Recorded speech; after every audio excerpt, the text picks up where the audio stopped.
Hi friends, గుడ్లు గోంగూర curry చేసేసుకుందాం. గోంగూరను శుభ్రంగా కడిగేసి ఫ్రై చేసి పక్కన పెట్టుకోండి. గుడ్లు కూడా ఉడకబెట్టేసి పక్కన పెట్టుకోండి ఫ్రెండ్స్. ఇలా ఘాట్లు వేసేసి ఒక బాండ్లో ఆయిల్ వేసేసి ఉప్పు కారము పసుపు ఇలా ఫ్రై చేసేసి ఒక ప్లేట్లో పెట్టి తీసేసుకోండి. అదే బాండ్లో ఆయిల్ వేసేసి మెంతులు ఆవాలు వేసి ఫ్రై చేయండి. పచ్చిమిరపకాయలు ఆనియన్ కరివేపాకు వేసి ఫ్రై చేసి గోల్డ్ కలర్ వచ్చేదాకా ఫ్రై చేయండి. అలాగే అల్లం పేస్ట్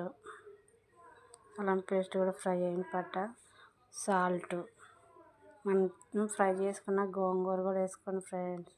కారము మొత్తము కలిపెట్టేసేసి కొద్దిగా వాటర్ వేసేసుకొని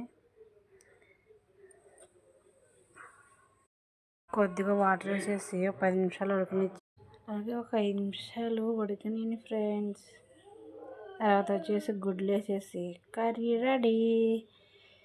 ఈరోజు సండే మీ ఇంట్లో ఏం కర్రీ చేశారో కామెంట్ బాక్స్లో కామెంట్ చేయండి ప్లీజ్ ఫ్రెండ్స్. ఒక లైక్ ఇచ్చేయచ్చు కదా.